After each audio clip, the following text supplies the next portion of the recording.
So let's start by clearing up some things. Not everything you've heard about New York City is true.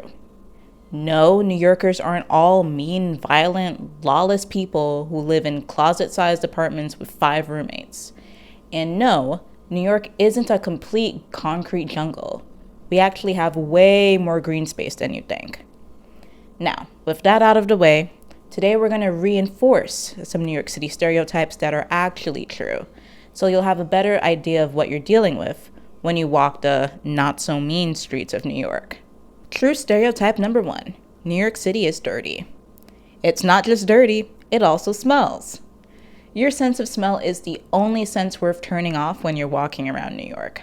Trust me, you won't regret not smelling hot garbage and dog poo on the streets, or piss and general musk in the subway stations. And whether it's factually true or not, according to a recent Time Out survey, New York is the second dirtiest city in the world, but that's only based on residents' perceptions. True stereotype number 2, New York City is loud. Between the sounds of traffic, construction, sirens from ambulances, and the general buzz that occurs when over 8 million people are living life in one area, it's no wonder why New Yorkers file hundreds of thousands of noise complaints each year. True stereotype number 3, New York City is expensive. According to the Economist Intelligence Unit, New York City is the 6th most expensive city in the world and the most expensive US city. It makes sense considering that the median rent for an apartment in Manhattan just hit a mind-boggling $5,000 recently. Not to mention that it's damn near impossible to find a decent cup of coffee for under $5. But you don't actually have to be a baller to comfortably live here or even visit. It takes a bit of research, but there's a lot you can do and get in the city for cheap or even for free. Let me take this moment to toot my own horn and point out that I just published a blog post showing you how you can explore Lower Manhattan for just $20, and I have a whole ebook on all the free things you can do in each of the 5 boroughs. So yeah, the city's expensive, but there are ways you can get by, and I can help you with that. True stereotype number 4. There is competition for everything. For real. From parking spaces to apartments to jobs to subway seats. If you want something in New York, at least 20 other people want it too. So be prepared to be a little pushy to get what you want. True stereotype number 5. New Yorkers are dreamers. People don't come to New York just 'cause. You come here because you want to make it on Broadway, or you want to write a New York Times bestseller, or you want to make big money. Unfortunately, not every dream comes true, but that doesn't mean New Yorkers don't keep dreaming. True stereotype number 6. New Yorkers are workaholics. If you've been paying attention to the last 3 things I just said, then this should make sense.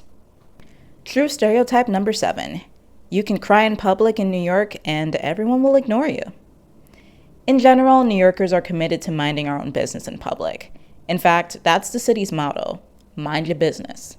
So if you're sobbing your heart out on the sidewalk over your lost lover, or some deranged man hops onto the train and starts cursing at people, most of the time no one's gonna bat an eye.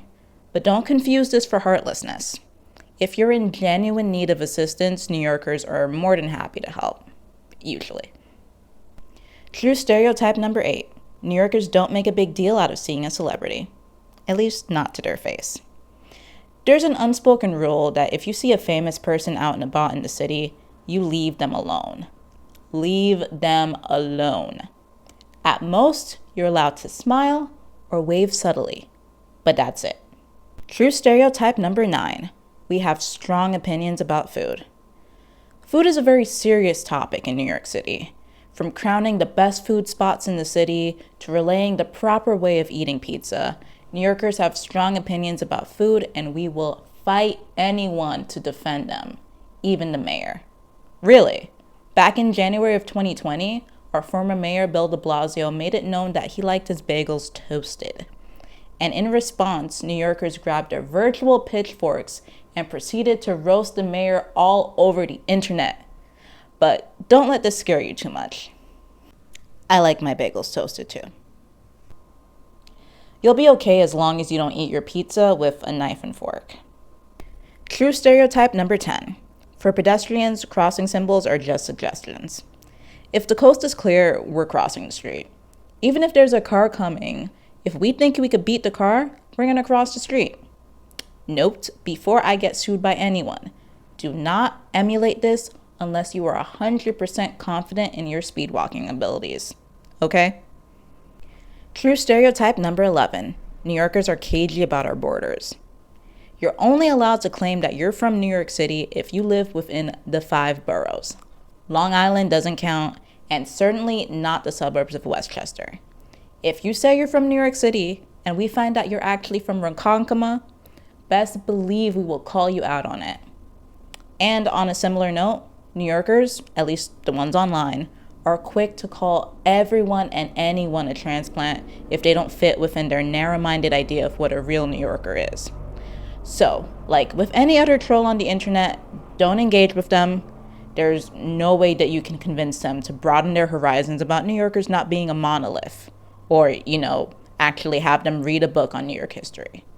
Trust me, I've tried. True stereotype number 12. New Yorkers aren't fazed by roaches and rats. Seeing a rat on the subway is no big deal to us. Pointing out a roach just results in it getting squashed without a second thought. But if you really want to freak out a New Yorker, mention bed bugs. Those blood-sucking demons are every New Yorker's worst nightmare because they can upheave your whole apartment. In fact, your whole life.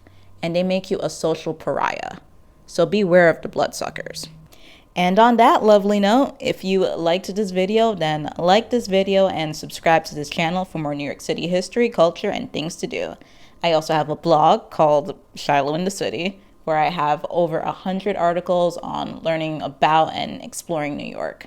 And follow me on social media at Shiloh in the City, where you can watch me get yelled at by other New Yorkers for defending transplants. Thanks for watching.